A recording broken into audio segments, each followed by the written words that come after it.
Radha Madhava Kunja Vihari Jaya Radha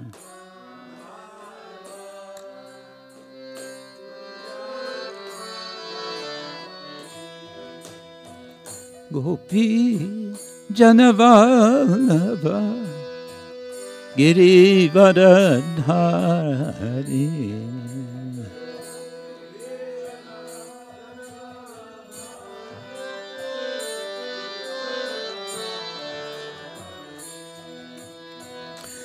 Gopi Janavallabha Girivardhari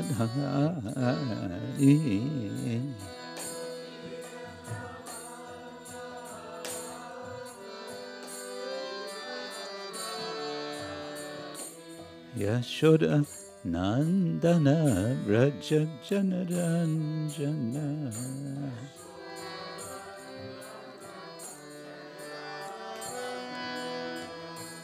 Yashoda Nandana Vraja Janaranjana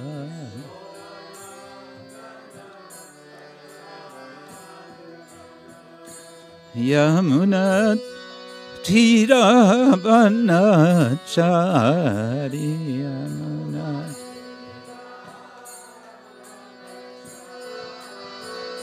Yamuna Tiravanachari Yamuna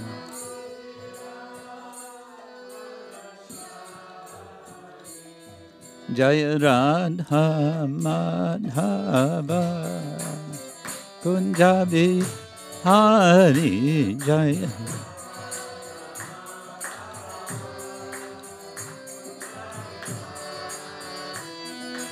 Gopi Janavallabha Girivardhari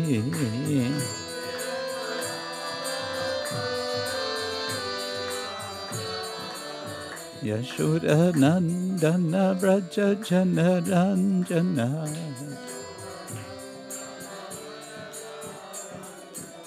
Yashoda Nandana Vraja Janaranjana Yashoda Nandana Vraja Janaranjana Yamuna Tiravanachari Manati Yamuna Tiravanachari Manati Hare Krishna Hare Krishna Krishna Krishna Hare Hare Hare Rama Hare Rama Rama Rama Hare Hare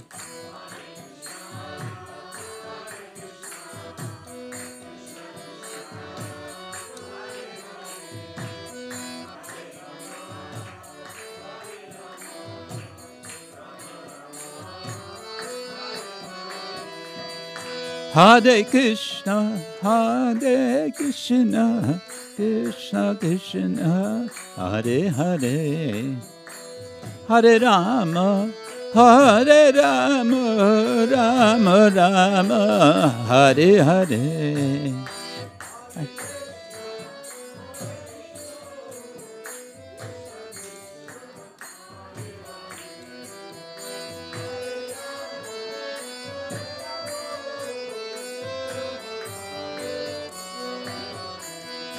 Hare Krishna, Hare Krishna, Krishna Krishna, Hare Hare, Hare Ram, Hare Ram, Ram Ram, Hare Hare.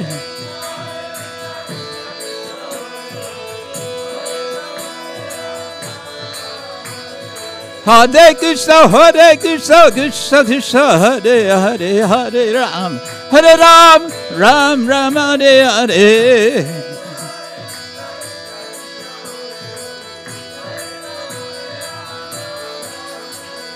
Hare Krishna, Krishna Krishna, Hare Hare, Hare Ram, Ram Ram, Hare Hare.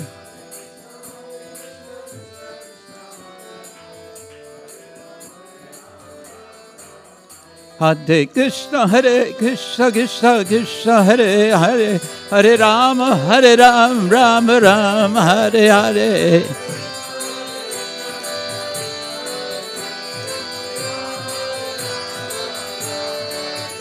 Haribo, Haribo, Haribo, Gora Haribo.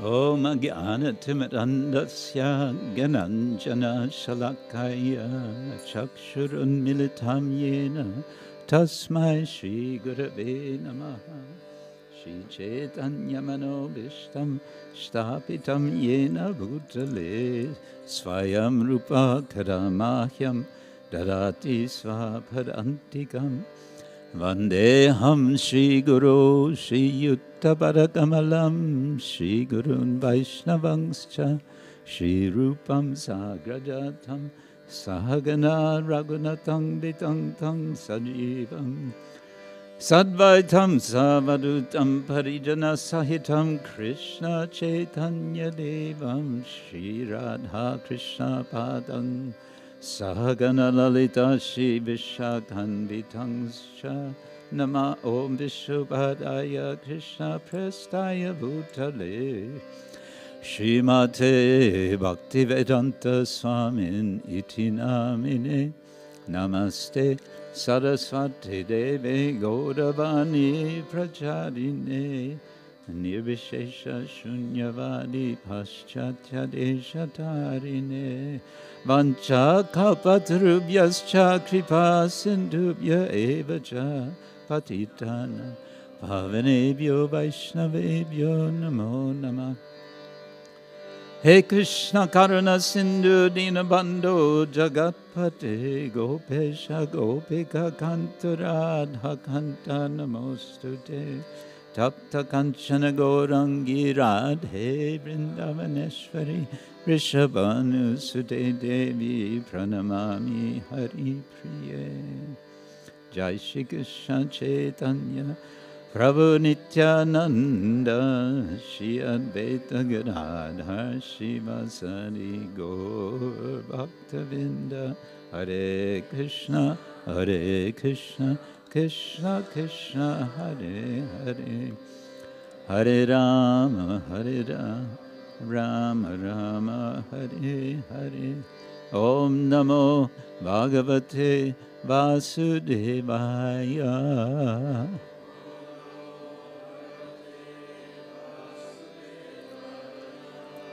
Om Namo Bhagavate Vasudevaya.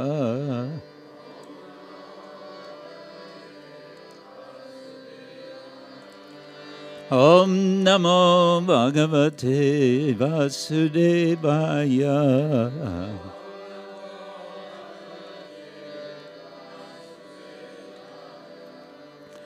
Narayanam Namaskrityam Naram Chaiva Narottamam Deving Saraswating Vyasam Tato Jayamudiraye. Nashta prayeshva bhadreshu nityam bhagavata sevaya.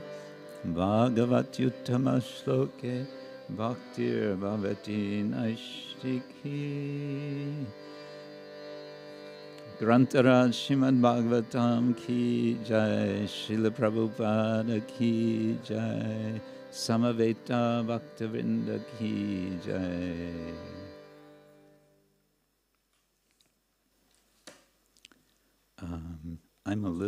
I'm attached to this. I'm become attached to it. Story of Dhruva. Okay.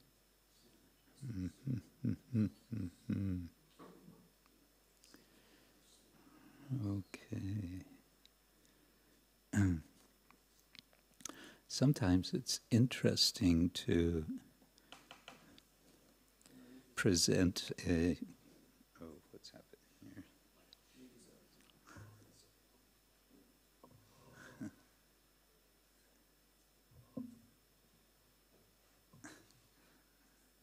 Sometimes it's interesting to give the Bhagavatam class without absolutely any prior preparation, without having read the verse in advance. So that's what's going to happen now. So let's see what happens. Usually I like to prepare, but sometimes it's actually better not to prepare. Yeah, isn't it? Sometimes just see how the Spirit moves us. Okay, this morning, good morning, everyone. Please feel free to come closer this way. I don't bite, and I did take a shower this morning.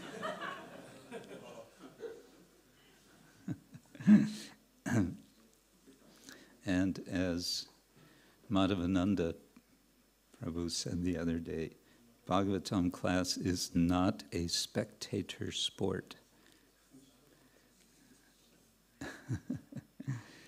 Okay, we're reading from Srimad-Bhagavatam, Canto 4, Chapter 12. Dhruva Mahārāja goes back to Godhead, text number 15. Manyamāna idam viśvam. Manyamāna idam viśvam. Māyā-racitam ātmani. Māyā-racitam ātmani. Avidyā-racita-svapna. Avidyā-racita-svapna. Gandharva-nagaropamam. Gandharva-nagaropamam. Manyamāna idaṁ viśvam. Māyā-racitam ātmani. Avidyā-racita-svapna. Gandharva-nagaropamam.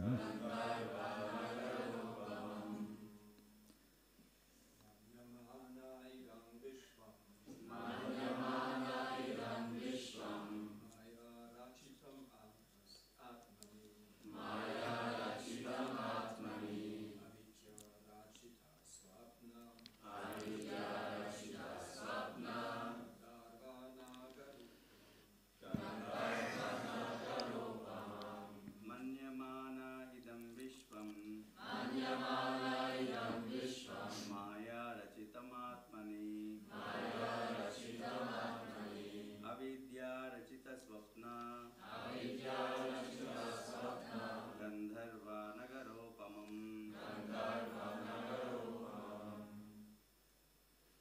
Manyamāna idam viśvam. Māyā-racitam ātmani. Avidyā-racita-svapna. Gandharva-nagaropamam. Manyamāna idam viśvam. Māyā-racitam ātmani.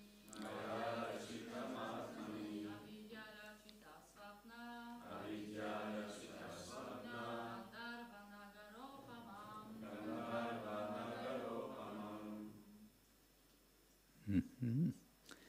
Manyamāna, realizing. Idam, this.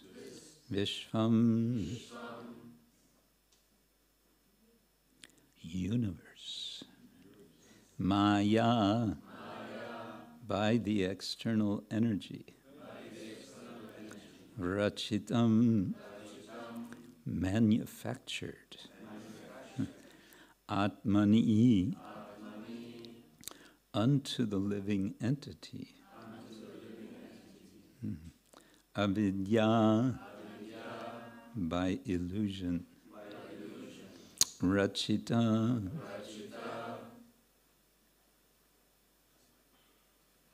racitam meant what?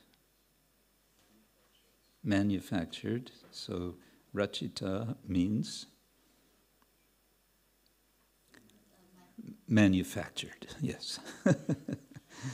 Svapna, a dream. Gandharva-nagara,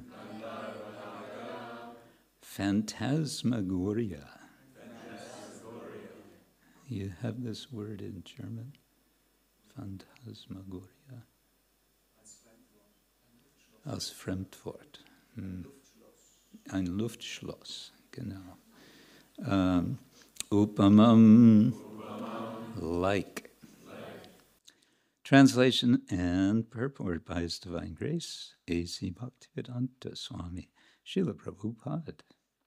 Translation, Śrīla Dhruva Mahārāja realized that this cosmic manifestation bewilders living entities like a dream or phantasmagoria, because it is a creation of the illusory external energy of the Supreme Lord.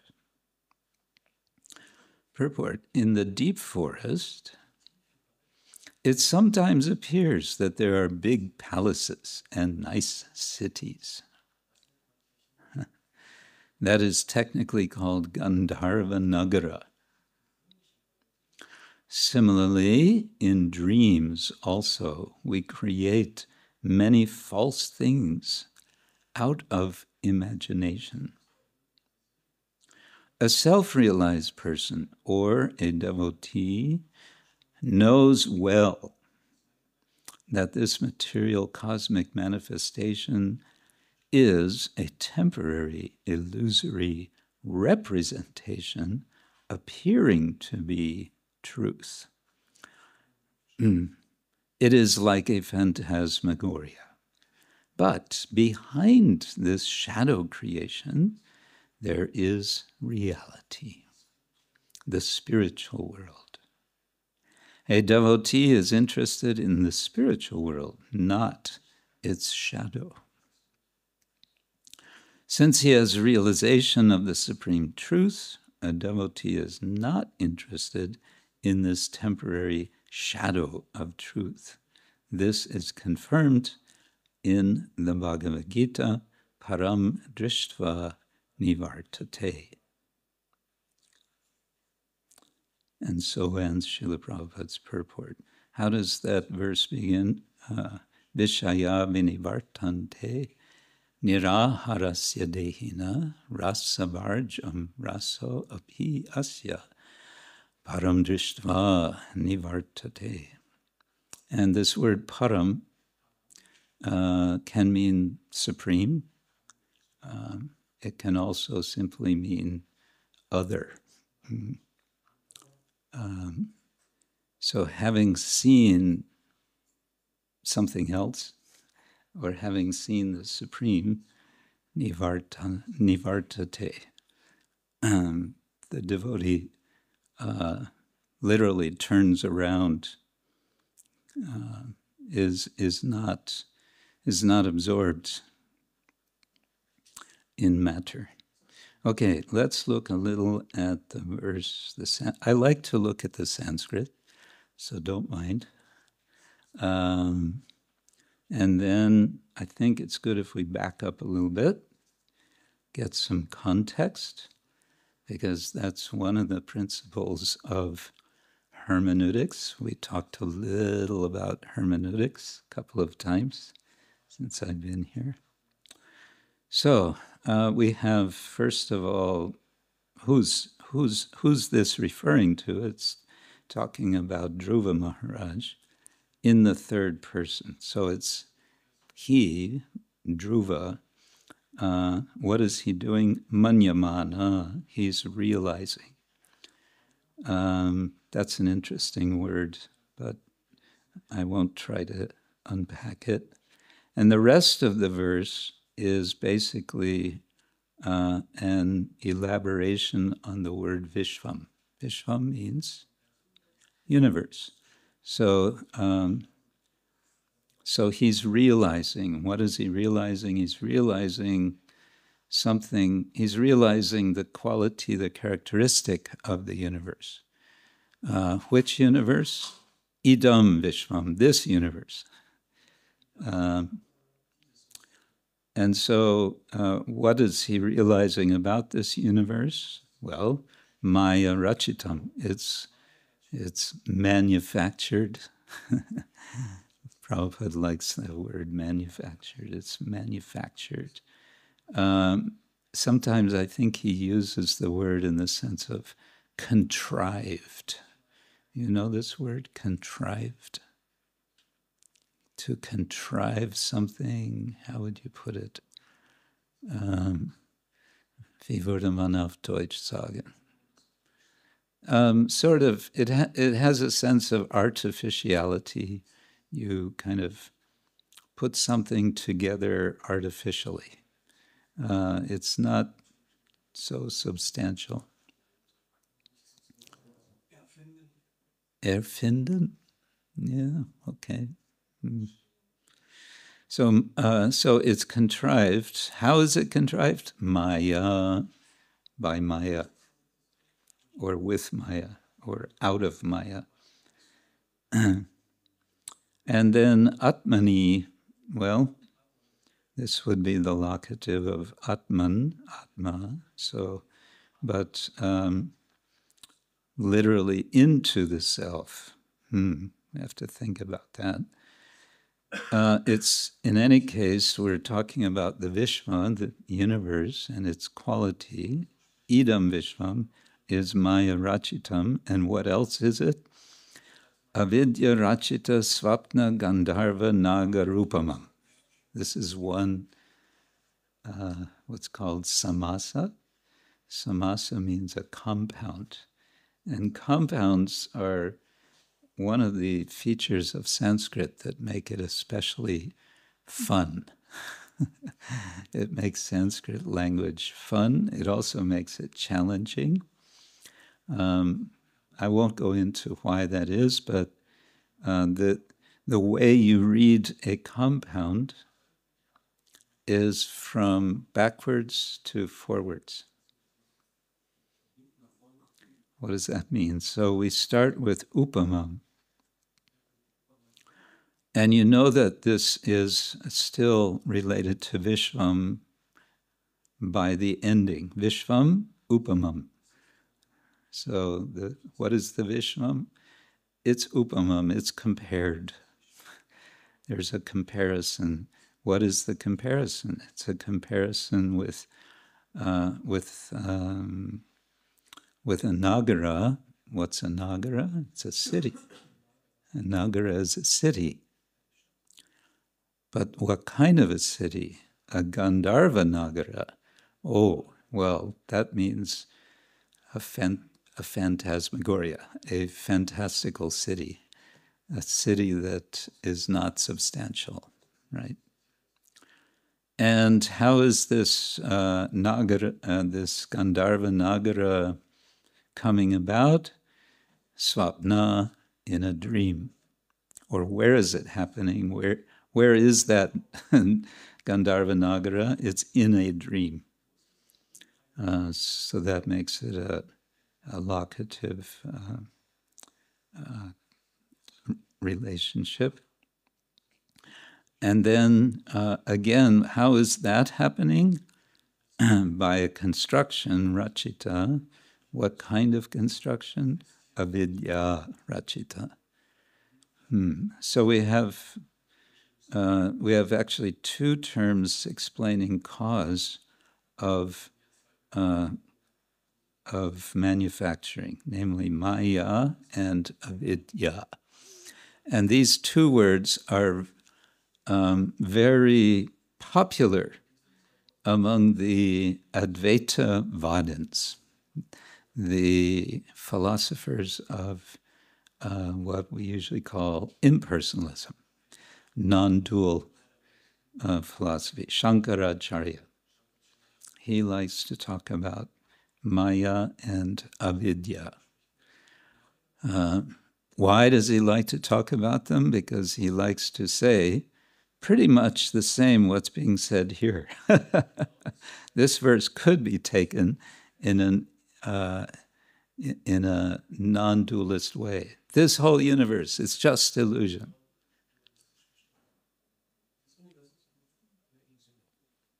But Śrīla Prabhupada is explaining in the Purport, that's only half the story, right? And what do we say in English? We say, a half-truth is worse than a lie. You've heard that before? You say it in German? Eine halbe Wahrheit ist schlimmer als eine Lüge. You don't say that?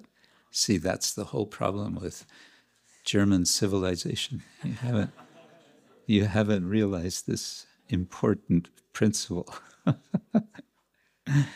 So we agree with the impersonalists halfway. And our philosophy is therefore, in a simple phrase, expressed as achintya veda abeda tattva, or achintya veda veda vada. There's an inconceivability to the mind of a simultaneous difference and non-difference of this universe and all that we experience and ourselves, with what? With the absolute, with Brahman, if we want to express in an impersonal way, or if we want to get, let's say, more personal, non-different from Paramatma, and then if we want to be most personal, most specifically identifying the source of all, then Bhagavan, who is called Bhagavan. Why? What does Bhagavan mean? Literally. Yeah. Shri Prahlad Lakshmi Nrsimhadev ki jai. Possessor, vant, of all opulences, Bhaga. All the pieces of the pie, because a bhaga is also a portion of something is a bhaga. And so, who has all the portions? That's Bhagavan. But his portions, unlike most pies or cakes or what else do we divide up? Pizza, yes. You can tell where devotees' minds are when they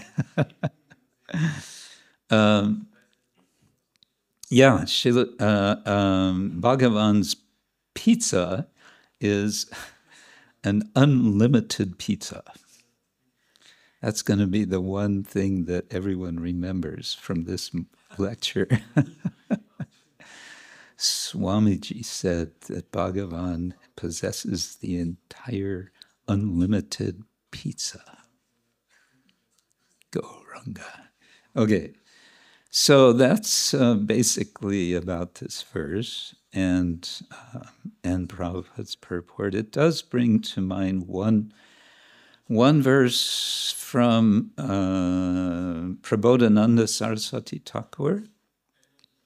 Brings to mind Kaivalyam Narakayate Tridasapur Akasha Pushpayate Durdan Tendriya Kala Sarpa Patali Protkata Dṛṣṭvā viśvam Purna Sukhayate Vidi Mahendras Chakitayate Yat Karunya Kataksha Vibhavatam tam gorameva stama.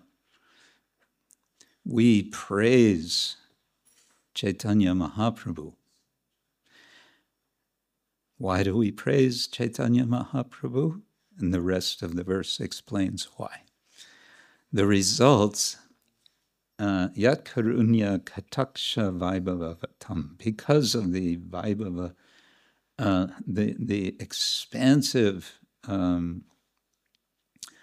glance, karunya kataksha, the merciful sidelong glance of Chaitanya Mahaprabhu brings about certain effects on us. Now, why sidelong glance? Well, because it's very sweet. It can be sweet. It can also be an angry sidelong glance, but this is obviously a karuna, a merciful sidelong glance. Because a straight look can be kind of fearful, it can be a bit too much, perhaps.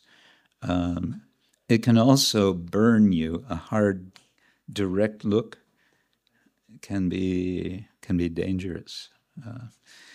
There's a whole article, or maybe it was a whole book by one scholar about glancing in Vedic literature. Eyes, the effect of looking, and so on. Anyway, kaivalyam narakayate. One of the results, the first result, is that one considers kaivalya to be hellish. But the way that's expressed is interesting. Narakayate, one is caused to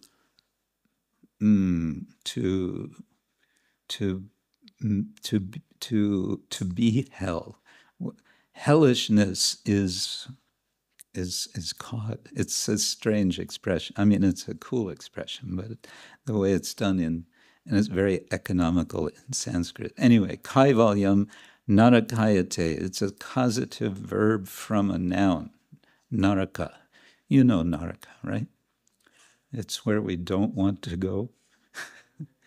But it's where Chitraketu didn't mind going. Why did he not mind going to hell?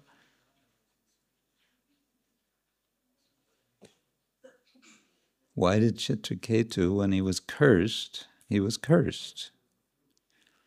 Wasn't he cursed? Why was he cursed? Who cursed him? Parvati cursed him. Why? He was a little too forthcoming in his commentary. With his sense of humor. Yeah, his sense of humor didn't go very well with Parvati's sense of humor.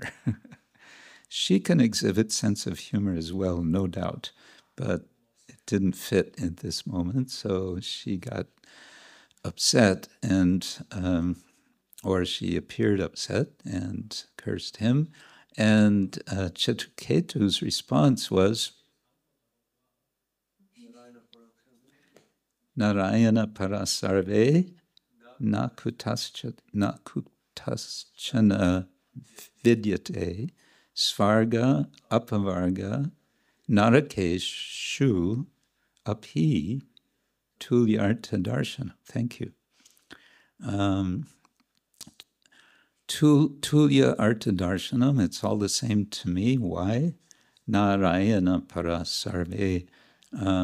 Being Narayana para, having my dedication, having Narayana as my purpose, doesn't really matter where I am. Imagine having that, such a sense of indifference to where I am because I just want to serve Krishna. Nice. So, Kaivalyam narakayate, tridasapur akasha pushpayate. Again, this pushpayate. the Tridasapur, the heavenly realms of 30, literally 30, 30 demigods, Tridasapur. The city of 30 gods, or the cities of 30 gods. Pushpayate, it's like so many sky flowers. What's a sky flower? Don't ask me, it doesn't exist. Durdantendriya kala sarpapatali, protkata dṛṣṭvā. Dṛṣṭvā. It utkata dṛṣṭvā. It causes the teeth of the snake-like senses to be broken. What is it that's causing that?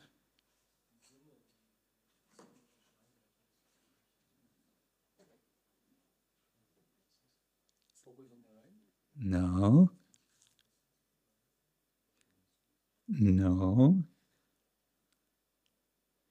Remember, this is a verse which what was the concluding line of the verse?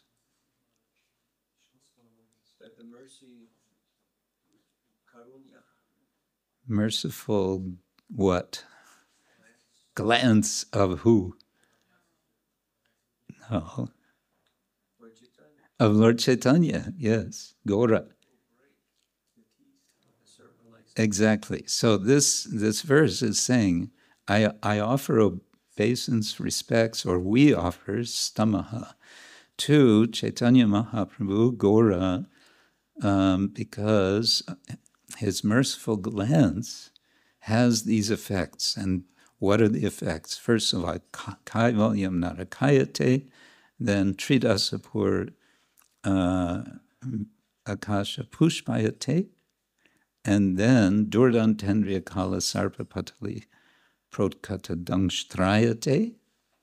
So, in other words, the engagement of the senses in devotional service are no longer, the senses are no longer dangerous. Why? Because we engage them in Krishna's service, right? Protkata dṛṣṭvā, viśvam purna sukhayate. The whole universe, viśvam purna sukhayate, it becomes a place of joyfulness. It becomes a happy place. The impersonal vision it's just illusion, it's meaningless, it's maya, it's avidyā-racita. So, get away from it, deny it, turn it off, get me out of here, get me off this planet. But the devotee, having received Lord Chaitanya's mercy, says, viśvam purna sukhayate, vidhi mahendras chakitayate, and at the same time, this merciful glance makes the devotee feel that Mahendra is like a kita. What is a kita? An insect, yes. Is it also in Hindi? Kita. Kita, yeah. So,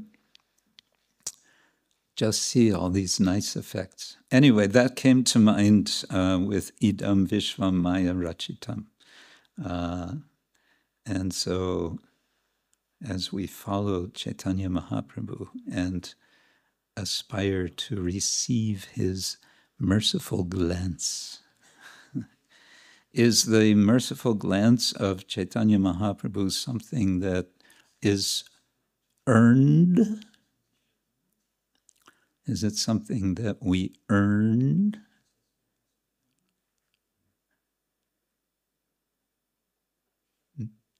There's some quiet, hesitant shaking of the heads. Why not?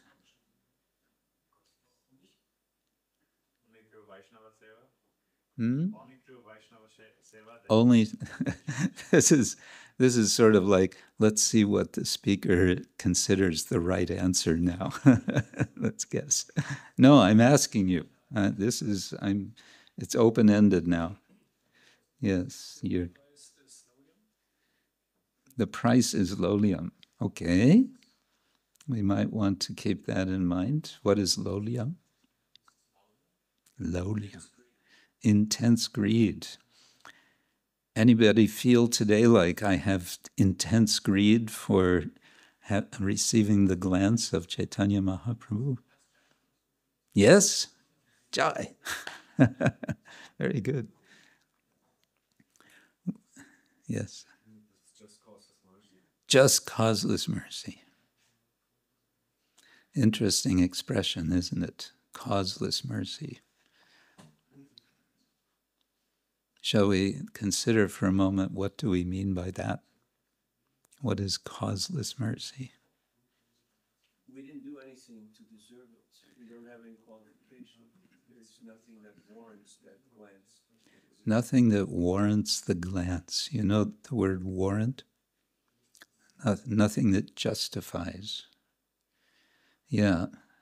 We find and this could be one way of distinguishing between religion and spirituality, if we wanted to take these terms, because sometimes we hear people say, I am spiritual but not religious, and that's become an official category of people's identification. You can interview people on the street and ask them, are you religious? And people may say yes or no, or they may say, I'm spiritual but not religious. At least in America, that's a common notion. And okay, if we want to take that terminology, then we might want to say that a religious person who tends to be, we have to be careful about generalization, but a religious person is a person who thinks, if I do this and this and this and this and this and this and this, then I can get the mercy of the Lord. If I'm a member of this church, if I go to church every day, whatever. And you could say Bhaktivinoda Thakur would identify the different sorts of religion as being religion based on fear, religion based on hope, religion based on a sense of duty, sort of tamagun, rajaguna, sattvaguna, and then above that, bhakti. So then we might want to say that on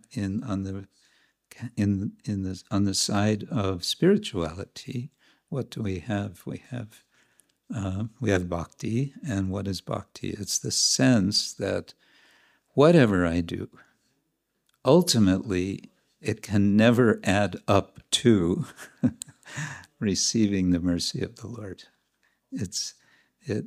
I may always fall short, no matter what I do. But is that a reason to feel discouraged? What do you think? No? Why not?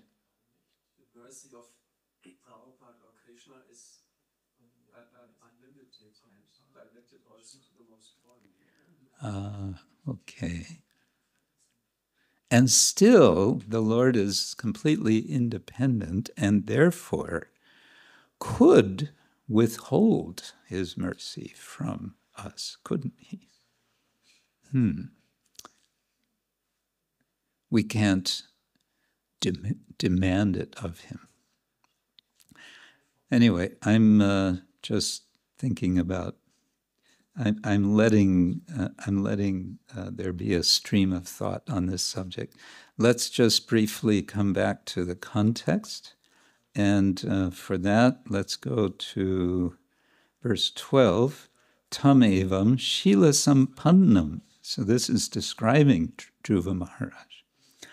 Brahmanyam dīnavatsalam goptaram dharmasetunam menire pitaram prajaha. Dhruva Mahārāja was endowed with all godly qualities. He was very respectful to the devotees of the Supreme Lord and very kind to the poor and innocent, dīnavatsalam. And he protected religious principles, goptaram dharmasetunam. The word setu means what? Bridge, yeah. So it's translated here, dharmasetu, religious principles. Protect religious principles. With all these qualifications, he was considered to be the direct father of all citizens. Wow, that's interesting. Menire, he thought. Pitaram praja, he considered himself. So, in other words, he was a perfect leader, perfect king. And then it goes on that he ruled, as a king, he ruled over this planet for how long? 36,000 years. That's a long time. We have in America now preparation for an election for the president, and the term for the president is 4 years. And they're fighting tooth and nail to get this position for 4 years. And they're spending millions, hundreds of millions of dollars to get this position for 4 years in one country, on one little planet, in one little solar system, in one little galaxy of one little universe, which is under the control of one small Brahma who has only 4 heads. 36,000 years is also a short time, if you think about it. He diminished the reactions of pious activities by enjoyment, and by practicing austerities, he diminished inauspicious reactions. Okay. The self-controlled great soul, Dhruva Mahārāja, thus passed many, many years favorably executing 3 kinds of worldly activities, namely religiosity, economic development, and satisfaction of all material desires. Thereafter, he handed over the charge of the royal throne to his son, and then he realized manyamāna idam viśvam māyā-racitam ātmani avidyā-racita-svapna gandharva-nagaropamam. So it's suggesting that now he's going to be engaged in the 4th of the 4 Purusha artas, right? The previous verse says, Tri varga opayikam nitva. He engaged in religiosity, economic development, and satisfaction of the senses. But then what does he do? He gives up his kingdom, and then what does he do? Manyamāna idam viśvam. He's realizing something. What is he realizing? Idam viśvam māyā-racitam. It's just Maya. So this is describing, in a progressive sense, he's coming to the stage of liberation, mukti, or moksha. Śrīla Dhruva Mahārāja realized that this cosmic manifestation bewilders living entities like a dream or phantasmagoria, because it is a creation of the illusory external energy of the Supreme Lord. And again, Prabhupada in the Purport reminds us that's half the story. And so, fortunately, there's another half. This was realized also by Vyasadeva in the beginning of the Bhagavatam. Bhakti yogena manasi samyak pranihite amale apashyat purusham purnam māyā-racitam apavritam. He realized there's this the absolute truth, and there's maya, and they're both there. And that realization led him to compose the Bhagavatam out of compassion. Because he could see the whole picture, not just half the picture, but the whole picture. Therefore, he composed the Bhagavatam. Grantara Srimad-Bhagavatam ki jai. Therefore, let's keep reading Srimad-Bhagavatam. What do you say? Yes. Yes. Hare Krishna. Comments, questions? Hare Krishna. Thank you, Maharaj. Dhruva is famous for being very determined, and that got him Vishnu's darshan in a very short time. At the same time, his tenacity also got him into Bit of trouble. a few times that he had to rule for 36,000 years. He had a revengeful attitude towards his stepmother, which also caused some difficulty. And he kind of overshot the target when he went after the yakshas. So how do devotees navigate, because we have our constitutional but also our conditioned nature. Dhruva is a kshatriya, so it's natural he's very ambitious, he's very passionate about his work. And at the same time, we have our devotional line, and we can see that sometimes we say, oh, this is just who I am, this is just my nature, so gonna have to live with it.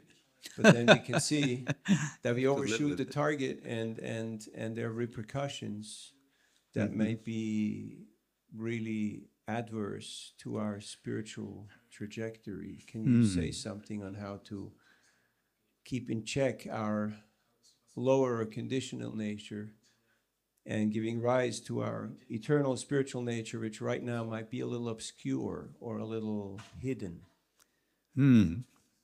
Nice, yes. Well, the short answer I would say is let's keep our ears open to spiritual wisdom.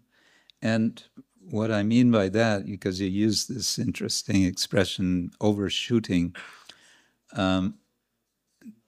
there's a technical term in, I think it's called cybernetics, called a servo mechanism.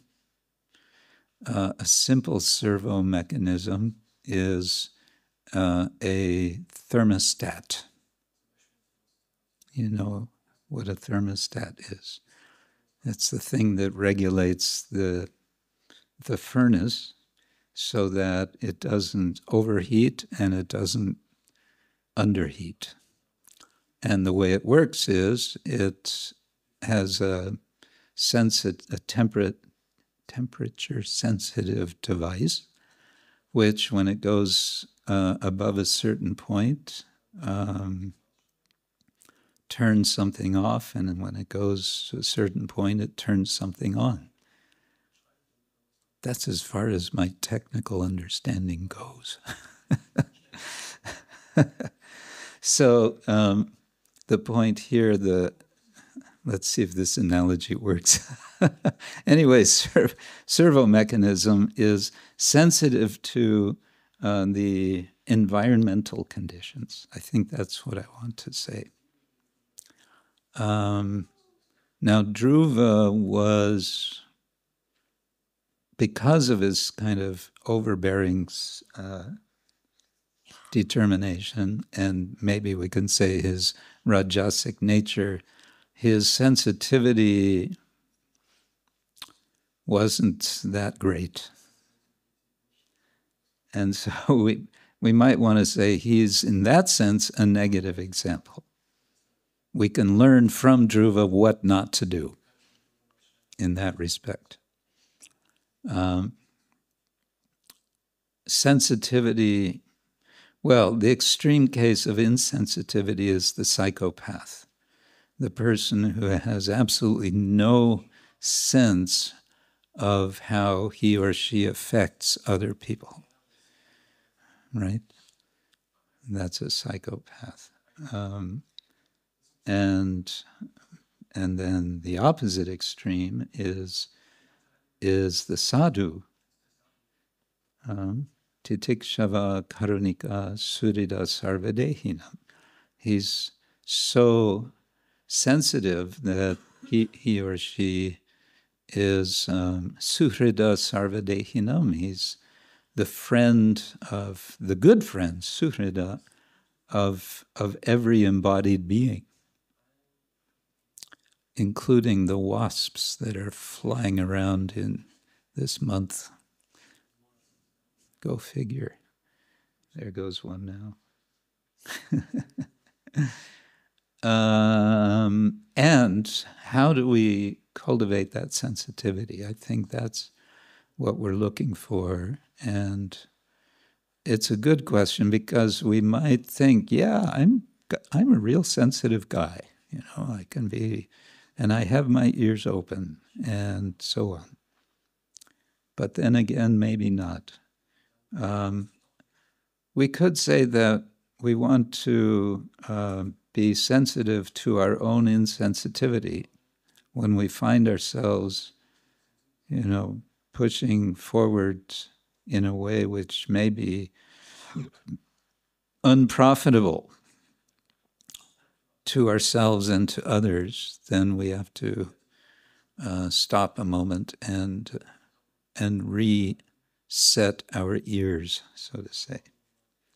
And resetting the ears, we were just reading yesterday, Tvam bhakti yoga paribhavita hritsaroja asse shrutekshita pato nanunata pungsam. The devotee engaged in bhakti yoga, for that person, the Lord sits ase, on the heart of the one who is ase shuta ikshita pata, who's on the path of, how is it put? Anyway, the hearing, he's tuned in, shuta, and he's seeing and hearing. I'm not getting this quite right, but the line of perception is open, you can say, to the heart, to the Lord in the heart. I would say is the basic idea. Yeah. Yeah. And therefore, you know, we want to listen also to to sadhus, and sadhus doesn't just mean, Prabhupada once said, being liberated doesn't mean having 4 arms and 8 legs.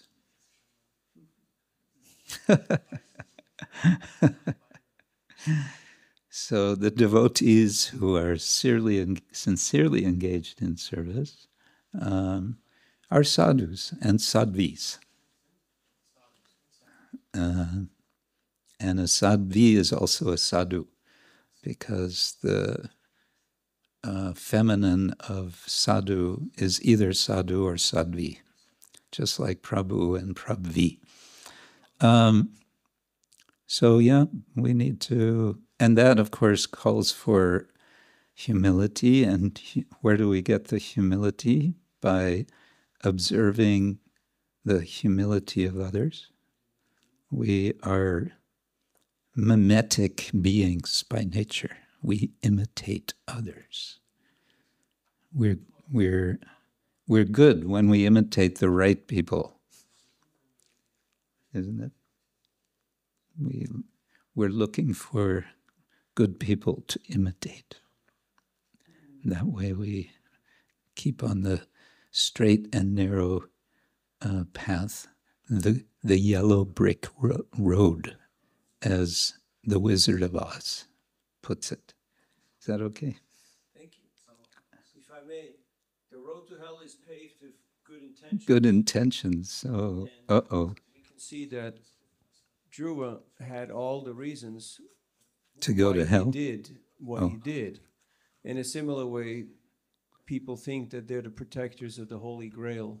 And in the name of preserving Prabhupada's legacy, they're building up a lot of walls of different varieties.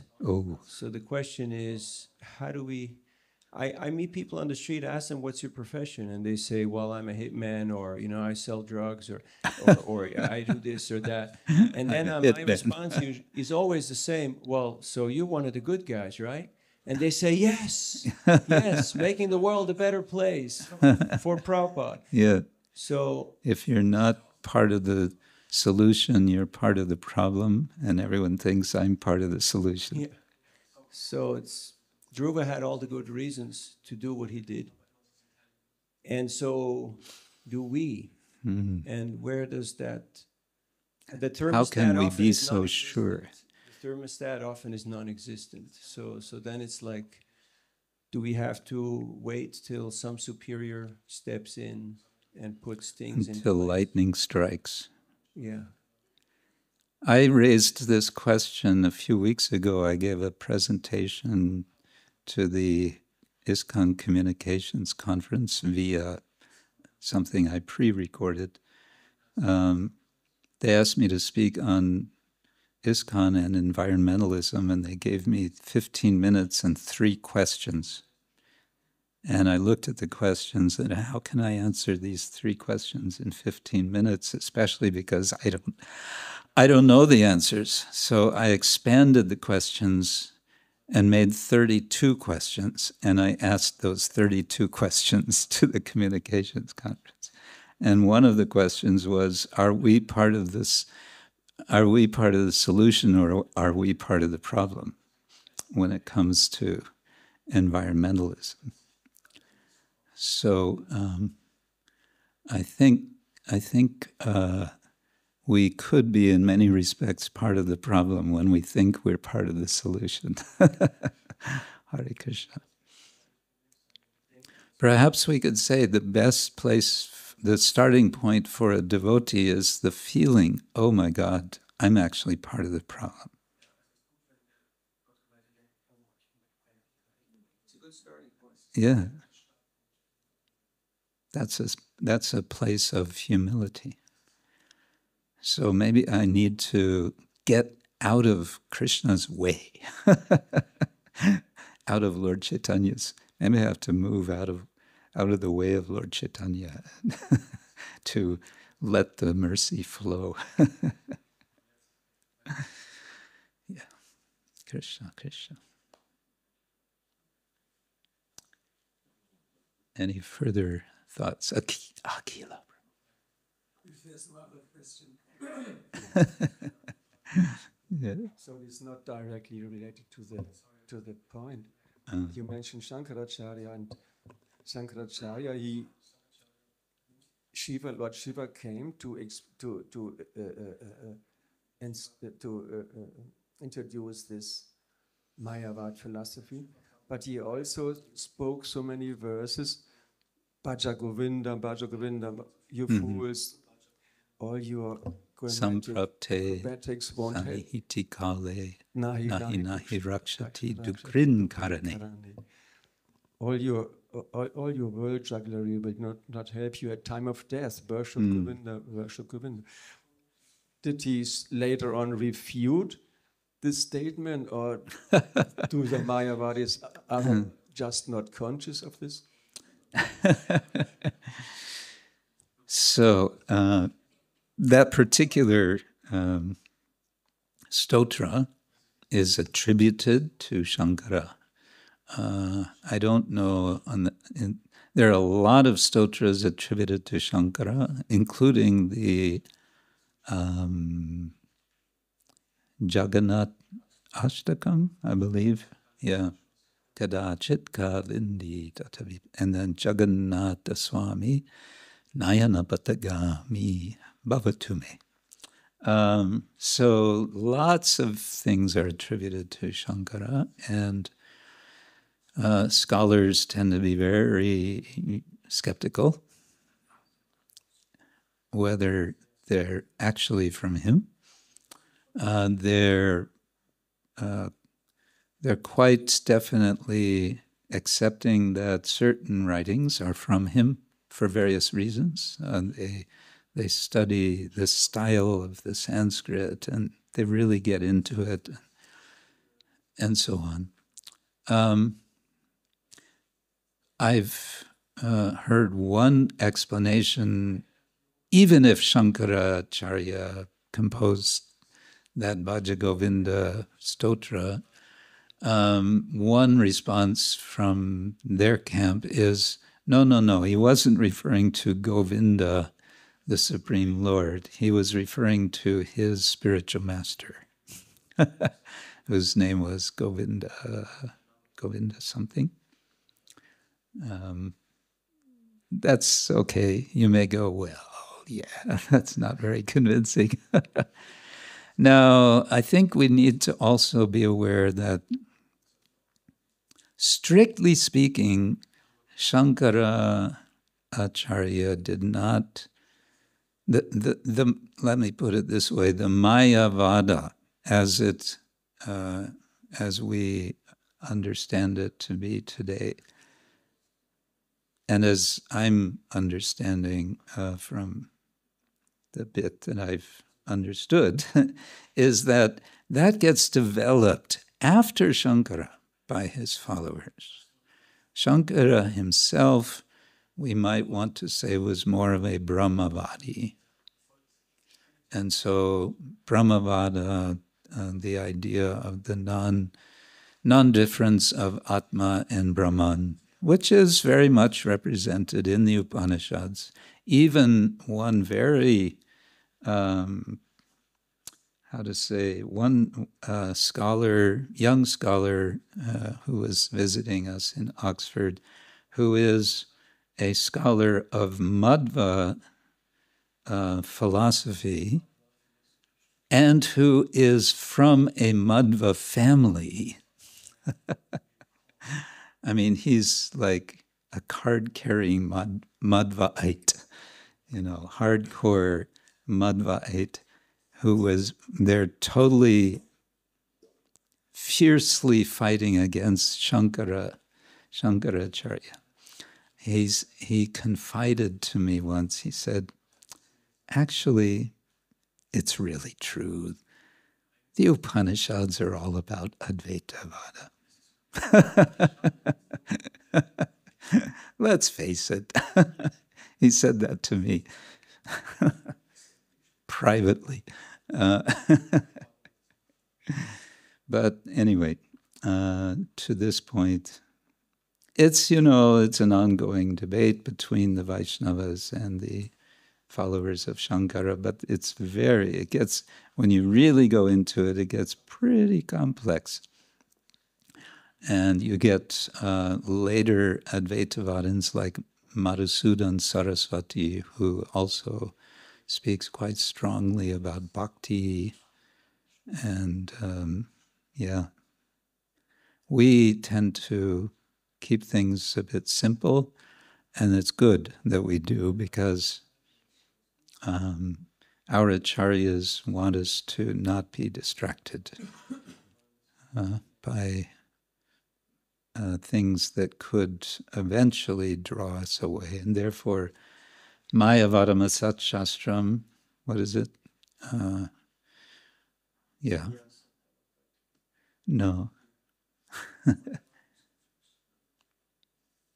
One should be careful about Mayavadi philosophy. that's my thoughts on that topic. Why did Shankaracharya establish practically the worship, the procedures for deity worship in all the big temples? He's the one who is attributed to setting down the protocol. If he was so much into Advaita, Yeah. then why all this deity worship and all this effort? Why indeed? So maybe He doesn't. different sides to it.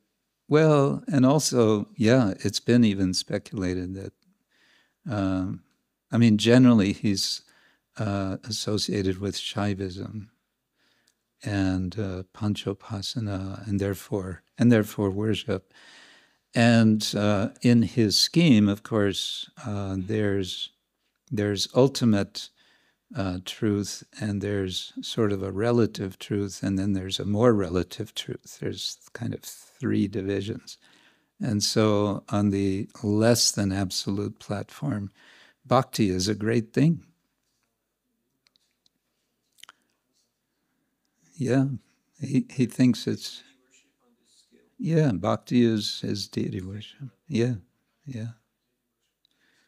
So, but for him, it's instrumental. Ultimately, you want to go beyond bhakti. So this is the whole reason that we don't have, why we don't celebrate Shankaracharya's appearance day. So let's, I suggest we end there for today. And I want to express my hearty thanks to all the Simhachalam Vasis for hosting the festival that we had, the pre-Janmashtami retreat. And then, of course, you held a wonderful Janmashtami and Śrīla Prabhupada Vyasa Puja. This was very, very, very sweet. So much that devotees who I invited were saying, let's do it again, let's do it again. And yes, and for tolerating me and tolerating my inactivity the last few days. Yeah, I look forward to coming back sometime next year. Let's see, Krishna willing. Hare Krishna. Śrīla Prabhupada ki jai. Ananta Koti Vaishnavinda ki jai. Samaveta Bhaktavinda ki jai. Simhachalam Dhamma ki. Shri Shri Palad Lakshmi Nrsingadev ki. Shri Shri Panchatattva ki. Nitai Gaur Premanande. Hare Krishna.